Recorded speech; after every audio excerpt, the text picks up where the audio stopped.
उदाहरण 12 જોઈએ 7 વર્ગમૂળ 5 7 ભાગ્યા વર્ગમૂળ 5 વર્ગમૂળ 2 વત્તા 21 પાય ઓછા 2 એ અસમય સંખ્યાઓ છે કે નહીં ચકાસો। અસમય સંખ્યાઓ હોવા માટે આપણને ખ્યાલ છે એનું દશાંશ અભિવ્યક્તિ અનંત અનાવૃત હોવી જરૂરી છે। વિદ્યાર્થી મિત્રો અહીંયા વર્ગમૂળ 5 વર્ગમૂળ 5 વર્ગમૂળ 2 અને પાય એ કઈ સંખ્યાઓ છે? तो अपने ख्याल है कि वर्गमूल 5 वर्गमूल 5 वर्गमूल 2 पाई ए असमय संख्याओं है। असमय संख्या ने આપણે સમય સંખ્યા વડે ગુણીએ તો એ અસમય જ આવે। સમય સંખ્યાને અસમય સંખ્યા વડે ભાગીશું તો એ અસમય જ આવશે। અસમય સંખ્યામાં સમય સંખ્યા ઉમેરીશું તો અસમય જ આવશે। સમયમાંથી બરાબર અસમયમાંથી સમય બાદ કરીશું તો અસમય આવશે। અહીં આપણે એની खातरी कर लीजिए। वर्गमूल 5 तो विद्यार्थी मित्रों वर्गमूल 5 की कीमत अपने ख्याल है 8मा धोरण में આપણે કાઢતા હતા એ રીતે કાઢીએ તો વર્ગમૂળ 5 2.236 એમ કે અનંત સુધી એટલે આ વર્ગમૂળ 5 એ અનંત અનાવૃત દશાંશ અભિવ્યક્તિ દર્શાવે છે।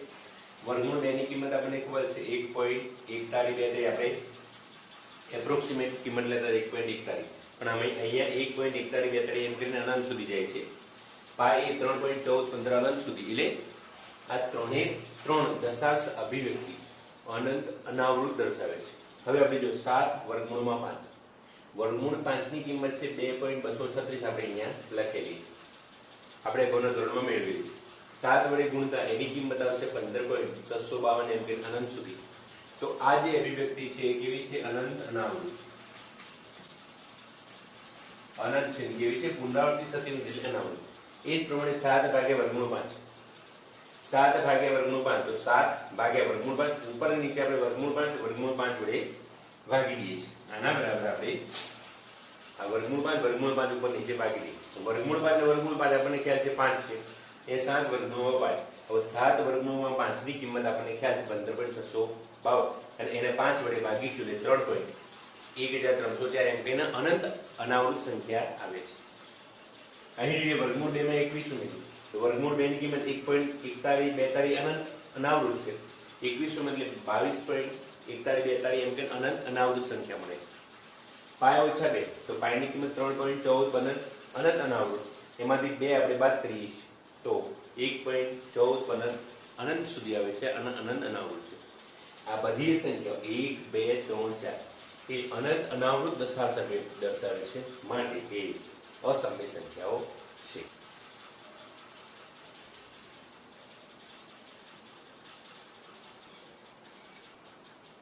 उदाहरण 2 वर्गमूળ 2 વત્તા 5 વર્ગમૂળ 3 અને વર્ગમૂળ 2 ઓછા 3 વર્ગમૂળ 3 નો સરવાળો કરવો। આપણે આ બે સંખ્યાઓનો સરવાળો કરવો છે।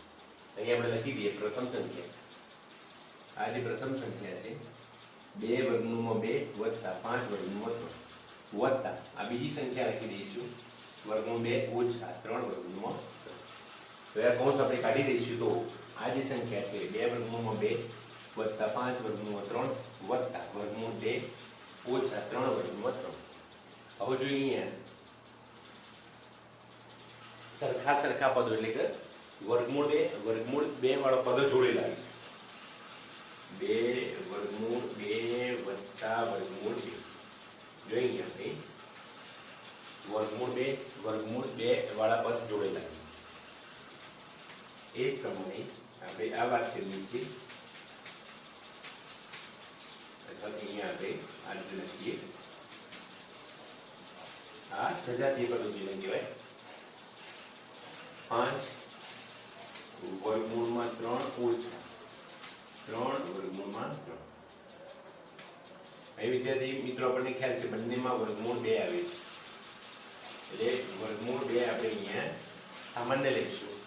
અહીંયા વધ્યા 2 વત્તા 1 અહીંયા 2 વાર વર્ગમૂળ 2 છે અને અહીંયા એક વાર છે। ટોટલ ડાયરેક્ટલી લખવો તો 3 વર્ગમૂળ 3 આપણે લખી શકીએ। તો વર્ગમૂળ 2 આપણે સામાન્ય કાઢીએ બહાર કાઢીશું તો એ 2 વધ્યા અહીંયા 1 વધ્યું। એ જ પ્રમાણે અહીં વર્ગમૂળ 3 આપણે सामान्य काढीशुं वर्गमूळ 3 આપણે સામાન્ય કાઢીએ અહીંયા 5 વધ્યા અહીંયા કેટલા વધ્યા 3 ઓછા 2 + 1 એટલે 3 વર્ગમૂળમાં 2 5 માંથી 3 ગયા એટલે 2 વર્ગમૂળમાં 2. જો વિદ્યાર્થી મિત્રો આપણને ફાવતું ત્યાંથી સીધું આપણે લખી શકીએ છીએ. અહીંયા 2 વાર અને અહીંયા 1 વાર એટલે કેટલી વાર થયા? 3 વર્ગમૂળ 2. અહીંયા 5 વાર વર્ગમૂળ 3 હતા, 5 ગણા વર્ગમૂળ 3. અહીંયા 3 ગણા વર્ગમૂળ 3 હતા. 5 ગણામાંથી 3 ગણા આપણે બાદ કરી એટલે 2 ગણા વર્ગમૂળ 2 ગણા વર્ગમૂળ.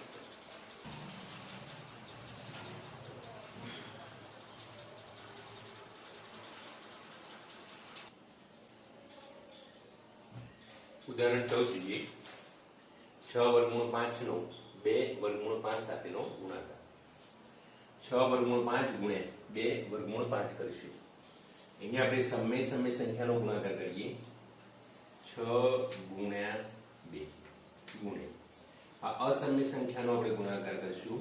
વર્ગમૂળ 5 ગુણ્યા વર્ગમૂળ 5. 6 ગુણ્યા 2 12 ગુણ્યા વર્ગમૂળ 5. આપણને ખ્યાલ છે વર્ગમૂળ 5 ગુણ્યા વર્ગમૂળ 5 એટલે શું થઈ ગયું? વર્ગમૂળ 5 ની 2 ઘાત. વર્ગમૂળ 5 એ તો આપણે શું દર્શાવે છે? 1 ભાગ્યા 2. આપણે ઘાતના ઘાતકમાં ભણી ગયા હતા એને 2 અહીંયા ગુણીશું 2 તો 5. એટલે અહીં આપણે વર્ગમૂળ 5 વર્ગમૂળ 5 તો અહીંયા જવાબ શું હશે? 5. તો 12 × 60. હવે વિદ્યાર્થી મિત્રો અહીંયા ભાગાકાર કરવો છે તો આના અવયવ પાડીએ તો જે 8. તો અહીંયા નીચે 2 આપેલા છે તો આપણે એ પ્રમાણે 8 ના ભાગ પાડીશું. 2 ગુણ્યા 4. જો 8 ના આપણે 2 ભાગ પાડે. આમ તો 2 ગુણ્યા 2 ગુણ્યા 2 થાય પણ ફક્ત એક જ વાર 2 એટલે 8 ના 2 ગુણ્યા 4. જો એ 15 છે તો આપણે આ રીતે લખી શકાય. વર્ગમૂળમાં 3 ગુણ્યા 5 કૌંસમાં એટલે વર્ગમૂળની અંદર 15 છે તો વર્ગમૂળમાં 3 અને 5. 2 વર્ગમૂળમાં 3. જો વિદ્યાર્થી અહીંયા 2 આપણે ઉડી જાય છે. નીચે વધશે વર્ગમૂળમાં 3. અહીંયા 2 કટ થઈ ગયા 4. નીચે રહે વર્ગમૂળ 3. હવે વર્ગમૂળમાં 3 ગુણ્યા 5 છે એટલે આપણે એને આ રીતે લખી શકાય. વર્ગમૂળ 3 ગુણ્યા વર્ગમૂળ 5. વર્ગમૂળ 3 ગુણ્યા વર્ગમૂળ 5 એમ અલગ અલગ આપણે લખી શકીએ છીએ.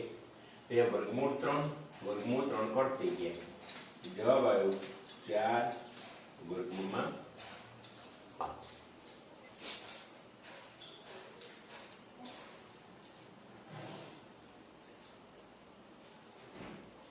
ઉદાહરણ 16 જોઈએ. નીચેના પ્રશ્નોમાં સાદુરૂપ આપો. આપણે જે 1 થી 8 ધોરણમાં આપ્યું છે એ પ્રમાણે જ હોય છે પણ અહીંયા અસમય સંખ્યા હોવાથી થોડું આપણને નવીનતા લાગી છે પરંતુ આ એકદમ સરળ છે. હવે અહીંયા જો એક કૌંસ છે 5 વત્તા વર્ગમૂળ 7, બીજો કૌંસ છે 2 વત્તા વર્ગમૂળ 5. બંનેનો ગુણાકાર કરવાનો છે. તો આપણે અહીંયા યાદ રાખવાનું છે અહીંયા 5 જે છે એના વડે અને આ જે જૂથ છે આ 5 છે એ આખા જૂથને શું કરશે? ગુણશે. 5 કૌંસમાં 2 વત્તા વર્ગમૂળમાં 5. અહીંયા જે નિશાની છે આપણે અહીંયા લખી દઈશું વત્તા. આ વર્ગમૂળ 7 છે એ પાછા આ આખા ગ્રુપ જે છે આખું જૂથ છે એને આ કૌંસવાળાને ગુણશે. તો એ સૌપ્રથમ 5 આ 2 વત્તા વર્ગમૂળ 5 સાથે ગુણાકાર થશે. વત્તા કરી પાછું 7 જે છે એનો આના સાથે ગુણાકાર, વર્ગમૂળ 7 છે એનો આના સાથે ગુણાકાર થશે. તો 5 કૌંસમાં 2 વત્તા વર્ગમૂળ 5 એનો ગુણાકાર વત્તા વર્ગમૂળ 7 અને આ કૌંસ સાથે ગુણાકાર 2 વત્તા વર્ગમૂળ 5. તમે સમજી ગયા છો? આ બંનેના ગુણાકારમાં પ્રથમ આ અંકનો આખા કૌંસ સાથે ગુણાકાર, જે નિશાની છે નિશાની મૂકી પાછું આ જે અંક છે એનો આખા આ કૌંસ સાથેનો ગુણાકાર. તો આપણે કહે 5 ને 2 ગુણીએ 5 દુ 10. 5 ગુણ્યા વર્ગમૂળ 5 એટલે 5 વર્ગમૂળ 5 વત્તા 2 અને વર્ગમૂળ 7 2 આગળ લખીશું 2 વર્ગમૂળમાં 7 એટલે વત્તા વર્ગમૂળ 7 ગુણ્યા વર્ગમૂળ 5 10 વત્તા 5 વર્ગમૂળમાં 5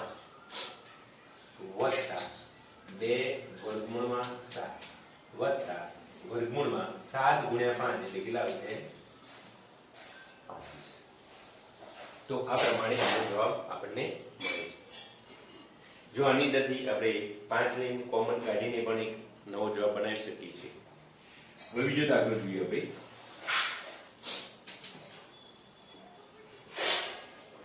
5 વત્તા વર્ગમૂળ 5 બીજા કોષમાં 5 ઓછા વર્ગમૂળ. વિદ્યાર્થી મિત્રો, આપણે ધોરણ 8 માં અવયવો ભણી ગયા છે. એમાં વિસ્તરણ આવતું હતું આ પ્રકારનું. એક કોષમાં x વત્તા y બીજા કોષમાં x ઓછા y. આ પ્રકારના અવયવો તેનું વિસ્તરણ કરવું હોય તો એક કોષમાં x વત્તા y બીજા કોષમાં x ઓછા y.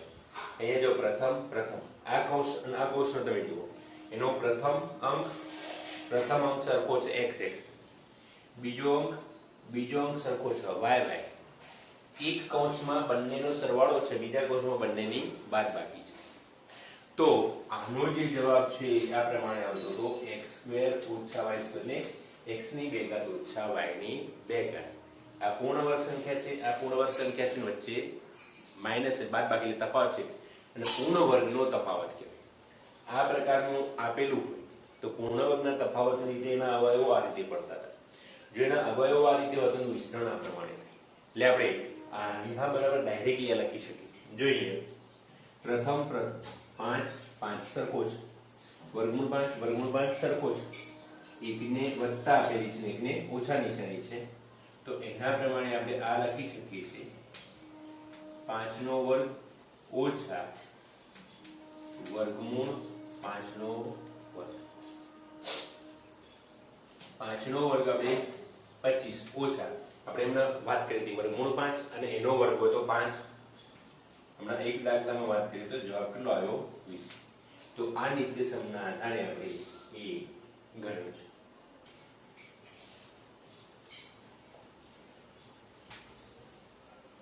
ત્રીજો જોઈએ, વર્ગમૂળ 3 વત્તા વર્ગમૂળ 7 નો વર્ગ. આખો કૌંસ છે, કૌંસમાં વર્ગમૂળ 3 વત્તા વર્ગમૂળ 7 ના આખાનો વર્ગ. વિદ્યાર્થી મિત્રો, આપણે આવું વિસ્તરણ શીખી ગયા છીએ. x વત્તા y આખો કૌંસનો વર્ગ, કૌંસમાં x વત્તા y કૌંસ પૂરો, એટલે આખા કૌંસમાં x વત્તા y આપેલા છે એનો 2 ઘાત. તો જો અહીંયા જે પ્રથમ સંખ્યા છે એનો વર્ગ એટલે x નો વર્ગ વત્તા 2 કરી અને પ્રથમ અને અંતિમ તો પહેલી અને બીજી સંખ્યા, પ્રથમ અને બીજી સંખ્યાઓનો ગુણાકાર એટલે x y અને પછી બીજા નંબરનો છે એનો વર્ગ. આપણે એને પ્રથમ પદ કહીએ છીએ, અંતિમ પદ કહીએ છીએ, આ મધ્યમ પદની નિશાની છે એવું આપણે વાત કરતા હતા. યાદ રાખો, x વત્તા y આખાનો વર્ગ, તો x નો વર્ગ વત્તા 2xy, 2 સાથે xy નો ગુણાકાર વત્તા y નો વર્ગ. આ પ્રકારનું વિસ્તરણ આપણે 8મા ધોરણમાં કરેલું છે. તો એ આધારે અહીંયા આપણે અવયવ પાડીશું. અહીં લખીએ જે પ્રથમ જે છે એનો વર્ગ એટલે વર્ગમૂળ 3, જે પ્રથમ છે એનો વર્ગ વર્ગમૂળ 3 એનો વર્ગ વત્તા 2 કરી આ વર્ગમૂળ 3 પ્રથમ જે છે એ અને કૌંસમાં વર્ગમૂળ 7. આપણે આ જે પ્રથમ અને બીજી 2 સંખ્યા છે આ બંને સંખ્યાનો પાછો 2 સાથે ગુણ એટલે 2 કૌંસમાં વર્ગમૂળ 3 વર્ગમૂળ 7 અને છેલ્લે જે બીજા નંબરની સંખ્યા હતી એનો વર્ગ વર્ગમૂળ 7 નો વર્ગ.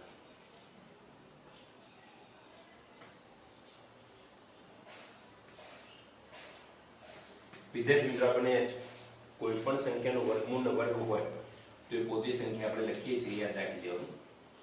અહીંયા 2 હવે જો વર્ગમૂળ વાળા છે તો એનું શું થઈ જશે, વર્ગમૂળમાં 3 ગુણ્યા 7 એટલે 7 × 21, તો વર્ગમૂળમાં 21. અહીંયા વર્ગમૂળ અને વર્ગ છે એટલે 7, 3 અને 7 એટલે 10, 2 વર્ગમૂળમાં 21. હવે છેલ્લો દાખલો આપણે જોઈએ, વર્ગમૂળ 11 ઓછા વર્ગમૂળ 7, વર્ગમૂળ 11 વત્તા વર્ગમૂળ 7. હાલ આપણે વાત કરી x ઓછા y x વત્તા y x ઓછા y બરાબર x ની 2 ઘાત ઓછા y ની 2 ઘાત. પૂર્ણ વર્ગના તફાવતને લીધે અવયવ પડે છે તો અવયવનું મિશ્રણ આ રીતે થાય. આ કૌંસ આવતું, આ કૌંસમાં અહીંયા પ્રથમ ધન છે ને બીજો ઋણ છે, ચાલે અહીંયા પ્રથમ ઋણ હોય ને બીજો ધન હોય તો અહીંયા જો એ જ પ્રમાણે છે, ધન અને ઋણ છે બંને પ્રથમ સંખ્યા સરખી છે, એકમાં ઋણ છે ને એકમાં ધન છે તો આના બરાબર આપણે લખી શકીએ બરાબર વર્ગમૂળમાં 11 એનો વર્ગ વર્ગમૂળમાં 7 એનો વર્ગ. આપણને ખ્યાલ છે વર્ગમૂળમાં 11 એનો વર્ગ એટલે 11, વર્ગમૂળ 7 એનો વર્ગ એટલે 7. 11 માંથી 7 ગયા તો 4. ઉદાહરણ 17 1 ભાગ્યા વર્ગમૂળ 2 ના છેદનું સમીકરણ કરો. તો વિદ્યાર્થી મિત્રો અહીંયા ભાઈ 1 ભાગ્યા વર્ગમૂળ 2 છે એમાં છેદ વર્ગમૂળ 2 છે. આ જે છેદ જે છે એ વર્ગમૂળ 2 છે. હવે આપણે જાણીએ છીએ કે આને વર્ગમૂળ 2 આ છેદ જે છે વર્ગમૂળ 2 ને વર્ગમૂળ 2 વડે ગુણીએ તો 2 જવાબ આવે છે. આપણે અગાઉના દાખલામાં વર્ગમૂળ 5 ગુણ્યા વર્ગમૂળ 5 એટલે તો વર્ગમૂળ 5 નો વર્ગ એટલે 5 આવે. એ જ પ્રમાણે વર્ગમૂળ 2 નો ગુણાકાર કરીએ તો અહીંયા 2 સમય સંખ્યા આપણને મળે છે. તો અહીંયા છેદમાં સમય સંખ્યા મેળવવા માટે વર્ગમૂળ 2 છે તો અહીંયા આપણે વર્ગમૂળ 2 વડે એને ગુણીશું. પરંતુ વિદ્યાર્થી મિત્રો અહીંયા 1 ભાગ્યા વર્ગમૂળ 2 મૂળ સંખ્યા છે. એ મૂળ સંખ્યામાં કોઈ પણ ફેરફાર થવો જોઈએ નહીં. એટલા માટે જો અહીંયા છેદમાં પણ વર્ગમૂળ 2 વડે ગુણીએ છીએ તો અંશને પણ વર્ગમૂળ 2 વડે ગુણવા પડે. ટૂંકમાં 1 ભાગ્યા વર્ગમૂળ 2 ને વર્ગમૂળ 2 ભાગ્યા વર્ગમૂળ 2 વડે આપણે ગુણીશું. અને આપણને ખ્યાલ છે કે વર્ગમૂળ 2 ભાગ્યા વર્ગમૂળ 2 ઉડી જાય જવાબ કેટલો આવે 1 અને 1 સાથે આ ગુણે તો મૂળ સંખ્યા આપણે થઈ જાય છે. એટલે આપણે ઉપર નીચે અહીંયા અંશ અને છેદમાં આ 1 ભાગ્યા વર્ગમૂળ 2 ને અંશ અને છેદમાં વર્ગમૂળ 2 વડે ગુણીશું. નીચે વર્ગમૂળ 2 ઉપર થયા વર્ગમૂળ 2 ગુણ્યા એટલે વર્ગમૂળ 2 વર્ગમૂળ 2 નીચે વર્ગમૂળ 2 એટલે કેટલા છે? તો આ થઈ ગયું છેદનું સમીકરણ. 1 ભાગ્યા 2 વત્તા વર્ગમૂળ 3 ના છેદનું સમીકરણ કરો. અહીંયા આપણે આ છેદનું સમીકરણ કરવું છે તો અહીંયા આપણે ગુણાકારની જ પદ્ધતિ અપનાવવાની છે, સરવાળો બાદબાકી કરવાનો નથી. તો ગુણાકાર માટે આપણે અહીંયા વ્યક્તિગત રીતે અહીંયા વર્ગમૂળ 3 ને કઈ ગુણી શકાય નહીં, કારણ કે જો વર્ગમૂળ 3 ને ઉપર નીચે ગુણવા જઈએ તો અહીંયા 2 વર્ગમૂળ 3 એટલે આપણે એવો વિચાર કરવો પડે કે અહીંયા 2 વત્તા વર્ગમૂળ 3 ને અસર કરે એ પ્રકારની એક સંખ્યા લેવાની છે. તો અહીં વિદ્યાર્થી મિત્રો અહીંયા સમયકારક અવયવ અવયવ શબ્દ આપણે યાદ રાખીશું. અહીંયા 2 સંખ્યાઓ છે 2 વત્તા વર્ગમૂળ 3. હવે આ સંખ્યાને મારે શું કરવાની છે? સમય કરવાની છે. જો એકલા વર્ગમૂળ 3 હોય તો આપણે ઉપર નીચે વર્ગમૂળ 3 વડે ગુણી નથી સીધે સીધું થઈ જાય, પણ અહીંયા વર્ગમૂળ 3 સાથે 2 નો સરવાળો છે. ટૂંકમાં આખી સંખ્યાને આપણે શું કરવાની છે? સમય કરવાની. તો સમય કરવા માટે આ જે સંખ્યા છે એનો સમયકારક અવયવ જોઈએ. તો એ જે સમયકારક અવયવ છે એ સમયકારક અવયવ કેમ આવે? તો આની સાથે એને ગુણવામાં આવે એ અવયવને તો આ સંખ્યા આખી સમય બની જાય છે. તો એને આપણે સમયકારક અવયવ કહીશું. હવે સમયકારક અવયવ કેવી રીતે લખાય? તો જો અહીંયા એકદમ ઈઝી રીત છે. અહીંયા 2 અને વર્ગમૂળ 3 છે, અહીંયા વત્તાકાર છે તો અહીંયા શું કરવાનું છે? ઓછા. અહીંયા સરવાળો છે તો અહીંયા બાદબાકી. તો 2 વત્તા વર્ગમૂળ 3 નો સમયકારક અવયવ કયો થયો? 2 ઓછા વર્ગમૂળ 3. એનાથી ઉલટી વાત કરીએ 2 ઓછા વર્ગમૂળ 3 નો સમયકારક અવયવ કયો થયો? તો 2 વત્તા વર્ગમૂળ 3. ટૂંકમાં અહીંયા વત્તા હોય તો અહીંયા ઓછા. આવી બે સંખ્યા આપેલી હોય જો વત્તા વાળો હોય તો એનો સમયકારક અવયવ અહીંયા શું કરવાનું? ઓછા. તો આપણે આ જે સંખ્યા છે એને ઉપર નીચે આપણને ખ્યાલ છે કે મૂળ રકમ બદલાવી જોઈએ નહીં, એટલે ઉપર નીચે એના સમયકારક અવયવ વડે એને ગુણીએ.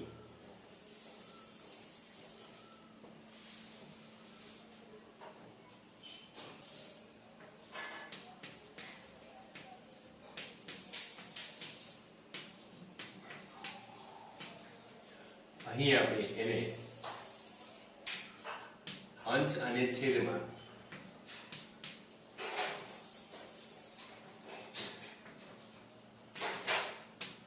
અંશ અને છેદમાં 2 વર્ગમૂળ 3 વડે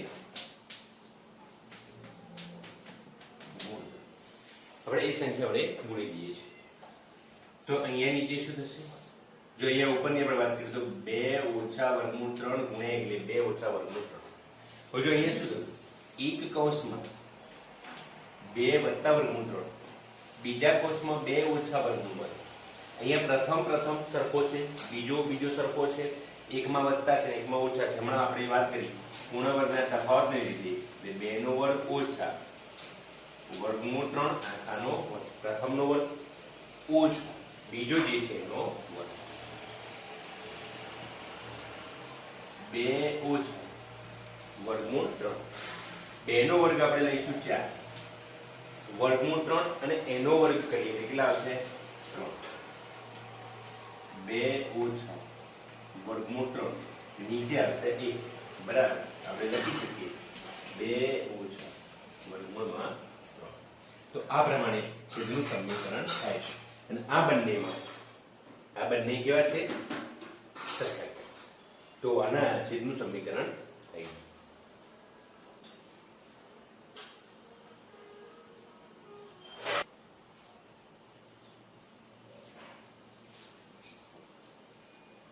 ઉદાહરણ 19 5 ભાગ્યા વર્ગમૂળ 3 ઓછા વર્ગમૂળ 5 ના છેદનું સમીકરણ કરો છેદનું સમીકરણ કરવા માટે આપણે વર્ગમૂળ 3 ઓછા વર્ગમૂળ 5 ની કેટલા વડે ગુણશું એનો સમયકારક અવયવ આપણે વાત કરી હતી કે આવી બે સંખ્યા હોય અહીંયા તફાવત બાદબાકી ઋણ હોય તો અહીંયા શું કરવાનું છે ધન અને ધન હોય તો ઋણ તો અહીં આપણે વર્ગમૂળ 3 ઓછા વર્ગમૂળ 5 છે તો એને વર્ગમૂળ 3 વર્ગમૂળ 5 વડે ગુણીશું છેદને હવે આપણે છેદને વર્ગમૂળ 3 વત્તા વર્ગમૂળ 5 વડે ગુણીશું પરંતુ રકમમાં કોઈ ફેરફાર ન થાય મૂળ રકમ એમને એમ લે એટલા માટે આપણે ઉપર નીચે એટલે કે અંશ અને છેદને વર્ગમૂળ 3 વત્તા 5 વર્ગમૂળ 5 વર્ગમૂળ 3 વત્તા વર્ગમૂળ 5 અંશ અને છેદને આપણે ગુણીશું ઉપર થશે 5 વર્ગમૂળ 3 વર્ગમૂળ 5 અહીંયા જો પ્રથમ સરખું બીજી સંખ્યા સરખી એક ઋણ છે અને એક ધન છે તો એક કૌંસમાં x ઓછા y બીજા કૌંસમાં x વત્તા y પૂર્ણ વર્ગનો તફાવત x નો વર્ગ y નો વર્ગ તો અહીંયા વર્ગમૂળ 3 નો વર્ગ ઓછા વર્ગમૂળ 5 નો વર્ગ અહીં 5 વર્ગમૂળ 3 વર્ગમૂળ 5 તો 3 નો વર્ગ કેટલો થશે 9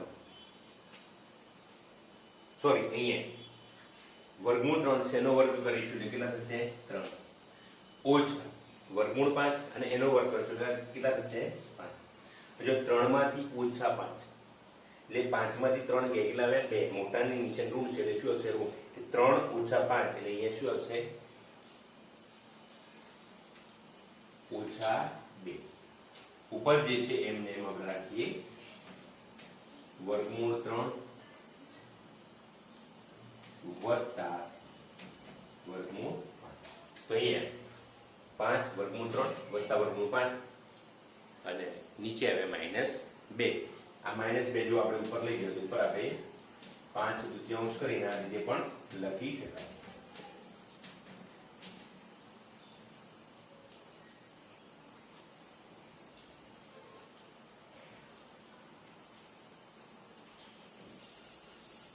ઉદાહરણ 20 જોઈએ 1/7 વત્તા 3 વર્ગમૂળ 2 ના છેદનું સમીકરણ કરો હવે વિદ્યાર્થી મિત્રો ખ્યાલ આવી ગયો છે એ છેદ જે છે એ છેદનું સમીકરણ કરવા માટે અહીં વત્તા હોય તો શું મૂકી દેવાના એનો સમીકરક અવયવ ઓછા કરીને મૂકી દેવાનો દાખલા તરીકે અહીંયા 7 વત્તા 3 વર્ગમૂળ 2 છે તો અહીંયા 7 ઓછા 3 વર્ગમૂળમાં 2 નો સમીકરક અવયવ તો આ છેદનું સમીકરણ કરવા માટે આના બરાબર આપણે આ મૂળ રકમ લખી અને એનું સમીકરણ કરવા માટે આ ઓછા વત્તાકાર છે સરવાળો છે અહીંયા બાદબાકી ટૂંકમાં 7 વત્તા 3 વર્ગમૂળ 2 છે તો અહીંયા 7 ઓછા 3 વર્ગમૂળ 2 એ જ પ્રમાણે 7 ઓછા 3 વર્ગમૂળ 2 ટૂંકમાં અહીંયા વત્તા છે તો અહીંયા ઓછા મૂકી અને એ આખી એમને એમ લખી દેવાના 7 વત્તા 3 વર્ગમૂળ 2 હોય તો 7 ઓછા 3 વર્ગમૂળ 2 એને એનો સમયકારક અવયવ કહેવાય. હવે અહીંયા એક સાથે આ ગુણાશે 7 ઓછા 3 વર્ગમૂળ 2 તો એની એ સંખ્યા હશે 7 ઓછા 3 વર્ગમૂળ 2. હવે નીચે જોઈએ અહીંયા પ્રથમ સરખો છે, બીજો સરખો એટલે મતલબ પ્રથમ સંખ્યા 7 બીજી સંખ્યા 3 વર્ગમૂળ 2 3 વર્ગમૂળ 2 એક વત્તા છે ઓછા છે. પૂર્ણ વર્ગના તફાવત રીતે પ્રથમ જે સંખ્યા છે 7 એનો વર્ગ, બીજી જે સંખ્યા છે 3 વર્ગમૂળ 2 એનો વર્ગ અને વચ્ચે નિશાની ઋણ રહેશે તો 7 નો વર્ગ ઓછા 3 વર્ગમૂળમાં 2. હવે આ એમને એમ લખી દી 7 ઓછા 3 વર્ગમૂળમાં 2. અહીં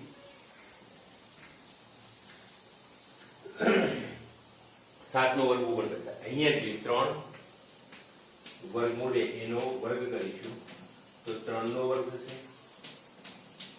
વર્ગમૂળ 2 એનો વર્ગ થશે, 3 નો વર્ગ 9, વર્ગમૂળ 2 નો વર્ગ 2, વર્ગમૂળ 2 નો વર્ગ 2, 9 દુ 18 એટલે અહીંયા આવ્યો એ આના બરાબર આપણે લખ્યો 18. 49 માંથી 18 જાય કેટલા વધ્યા 31. તો અહીંયા આપણે બરાબર આવું લખી શકાય 7 ઓછા 3 વર્ગમૂળમાં 2 ભાગ્યા 31. તો અહીં વિદ્યાર્થી મિત્રો આપણે ઉદાહરણ પૂર્ણ થયા. હવે સ્વાધ્યાય તરફ